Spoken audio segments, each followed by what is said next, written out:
Welcome to Cursed Voices. Tonight's story will make you think twice about late-night drives. Sometimes what's in the darkness isn't as scary as what's already inside your car. Turn up the volume and let's begin. It was 11:45 p.m. when Jacob left his friend's house. The highway stretched long and empty, lit only by his car's dim headlights. He turned on the radio, but all he got was static. The quiet was suffocating. So Jacob glanced at the rearview mirror, a habit born from long solo drives. That's when he saw it.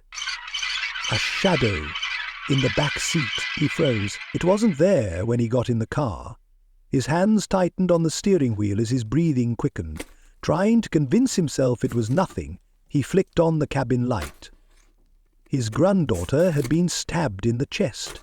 An ICT of the long nerve stem cells from her right side throat had caused the death. And he let out a nervous laugh and shook his head. "I'm just tired," he muttered, but as soon as he turned the light off, the shadow returned. This time, clearer. A figure sitting silently in the middle of the back seat. "When? Blurred said, floating. Blurred, followed by crispy, was headline death. Jacob's heart raced. He didn't dare turn around. "Who are you?" he whispered. The figure didn't respond. Instead, the temperature in the car plummeted. Jacob's breath fogged up the windshield. The figure began leaning forward, closer to him.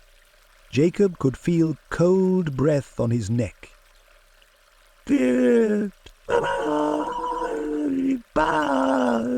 Scented by strenuous labor, abundance and courage to support the burden, and essential identity to endure is not normal. Panicked, he swerved to the side of the road and leapt out of the car.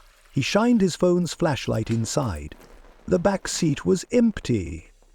The back seat was empty. His chest heaving, Jacob decided to drive home as fast as he could. But as he got back in and slammed the door, a voice whispered from behind him. "You left the door open." The car doors all locked at once. The figure was now sitting beside him in the passenger seat, its hollow eyes staring straight ahead. No one saw Jacob again.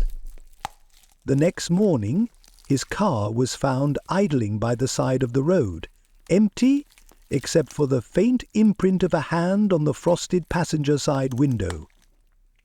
Exiled from society, youth, he rode back to India to enjoy the fruits of his great will. Sometimes the most terrifying passengers are the ones who don't belong. Jacob's story is a warning. Be careful who or what you take with you on lonely roads. This is Cursed Voices, where fear rides shotgun. If you enjoyed this story, hit like, share and subscribe. Until next time, drive safe and never look back.